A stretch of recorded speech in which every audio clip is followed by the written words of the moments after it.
గొప్పవారికైనా దేశానికి ప్రభువులకైనా తాము చేసే పనులను అందరూ గుర్తించాలని, తమను మెచ్చుకోవాలని కోరుకోవటం సహజం.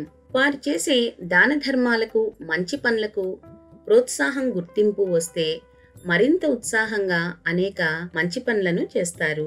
అదేవిధంగా ఒకసారి ఒక రాజుగారికి కీర్తికాంక్షతో తాను చేస్తున్న మంచి పనులను ప్రజలు ఏ విధంగా గుర్తిస్తున్నారో తెలుసుకోవాలనే ఆసక్తి కలిగింది.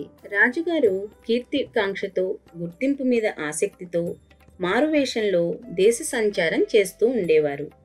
ఆయన ఎక్కడికి వెళ్ళినా ప్రజలు ఎంతో ప్రశంసిస్తూ ఉండటం వల్ల ఎంతో ఆనందంగా ఉండేవారు. తనను ప్రజలంతా ఒక గొప్ప ప్రభువుగా గుర్తిస్తున్నందుకు ఎంతగానో ఆనందించేవారు ఆ మహారాజు. ఆ గ్రామంలో అందరూ రాజుని పొగుడుతూ ఉన్న ఒక దీక్షితులు అనే వ్యక్తి మాత్రం, ఏం రాజులెద్దు, ఎంత గొప్పవారైనా మా రాజ్యానికి ఏం చేశారు అని అన్నాడు. వెంటనే ఆ రాజుకి బాధ కలిగి అక్కడ ఉన్న సమస్య ఏంటో తెలుసుకోమని తన వెంట ఉన్న మంత్రులను పంపించారు. అక్కడ నీటి సమస్య ఉన్నదని తెలుసుకొని ఒక చెరువును తవ్వించి ఆ నీరు ప్రజలందరికీ సక్రమంగా అందే విధంగా కాలువలను ఏర్పాటు చేయించి నీటి సమస్యను తీర్చాడు.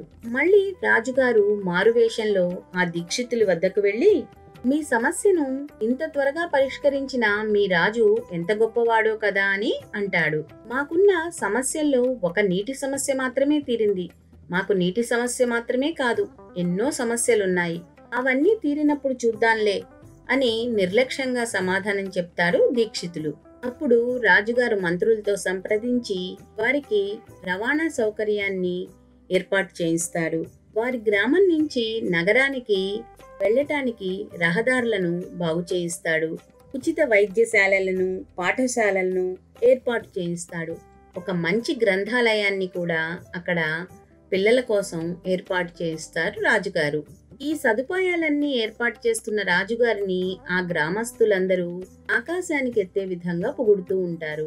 తనను అన్ని విధాలుగా కీర్తిస్తున్న ప్రజలను చూసి ఎంతగానో సంతోషించిన రాజుగారికి ఒక చిన్న అసంతృప్తి మిగిలి ఉంటుంది. అదేంటంటే దీక్షితులు మాత్రం తనని ఏ విధంగానూ పొగట్టం లేదు. గ్రామం మొత్తం ఇంతగా అభివృద్ధి చెందినా తనకేమీ పట్టనట్టుగా నిర్లిప్తంగా ఉంటాడు దీక్షితులు. ఇదే విషయాన్ని రాజుగారు మారువేషంలో వెళ్లి ఆ వ్యక్తిని అడుగుతాడు. రాజు చేసిన పనులకు ఊళ్ళో అందరూ బాగుపడి రాజుగారిని కీర్తిస్తున్నారు, కానీ నాకు వీటి వల్ల ఎటువంటి ఉపయోగము లేదు.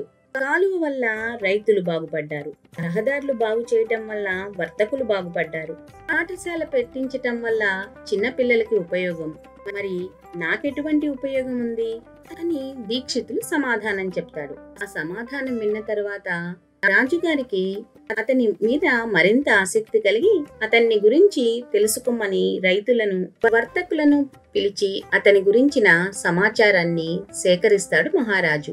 అతను వృద్ధుడయ్యాడని, పని చేయలేకపోతున్నాడని, అతనికి సరైన నివాసం, తినటానికి సరిపడా డబ్బు లేదని గ్రహించి అతనికి ఒక మంచి ఇల్లు కట్టించి తన రోజు గడవటానికి కావలసిన డబ్బును ఏర్పాటు చేస్తాడు. దీక్షితులకి సహాయంగా మరో వ్యక్తిని కూడా అతని దగ్గర ఉంచుతాడు.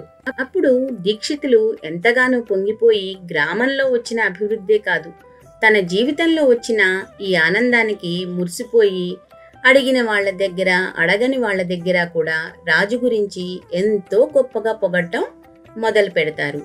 ఈ విషయాన్ని అంతా గమనించిన రాజుగారు ఎంతో తృప్తి చెందుతారు. కానీ రాజుకి ఈ సంఘటనతో కనవిప్పు కలిగింది. ఎన్నో గొప్ప పనులు చేసినా ఎవరూ గుర్తించరు, తమకు ప్రత్యేకంగా ఉపయోగపడితేనే గుర్తిస్తారు. దేశంలో ప్రతి ఒక్కరి చేత గుర్తింపు పొందాలనుకుంటే ప్రతి ఒక్కరికి ప్రయోజనకరంగా ఉండే పనులు చేయాలి. అది సాధ్యం కాదు. కాబట్టి అందరి చేత గుర్తింపు కోసం కాక 10 మందికి పనికి వచ్చే పనులు మాత్రమే చేయాలని రాజు గ్రహించారు. ఆ రోజు నుంచి ప్రతి ఒక్కరూ పొగడాలని, కీర్తించాలనే కీర్తికాంక్షను వదిలివేసి ప్రజలకు మేలు కలిగే పనులను లోక శ్రేయస్సే తన శ్రేయస్సుగా భావించి చేయటం మొదలుపెట్టారు. ఆనాటి నుంచి ఆ రాజు పేరు చిరస్థాయిగా నిలిచిపోయింది. అందువలన చేసిన పనికి గుర్తింపు అందరూ కోరుకుంటారు, కానీ ప్రతి ఒక్కరూ మనల్ని గుర్తించాలనుకోవటం అత్యాశే అవుతుంది. మానవ సేవే మాధవ సేవ అని గ్రహించాలి. ఏదైనా కష్టం కానీ దుఃఖం కానీ వచ్చినప్పుడు ఆ విషయాన్ని తెలుసుకొని సానుభూతి చూపించి వారితో పాటు దుఃఖించేవారే కానీ ఆ సమస్యను లేదా కష్టాన్ని పరిష్కరించి తొలగించటానికి సహాయం చేసేవారు ఎవరూ ఉండరు. అలాంటి సందర్భాల్లో ఆర్చేవారే కానీ తీర్చేవారు లేరు అనే సామెతను ఉపయోగిస్తాము. Like, share, subscribe to Sagar Kasepu.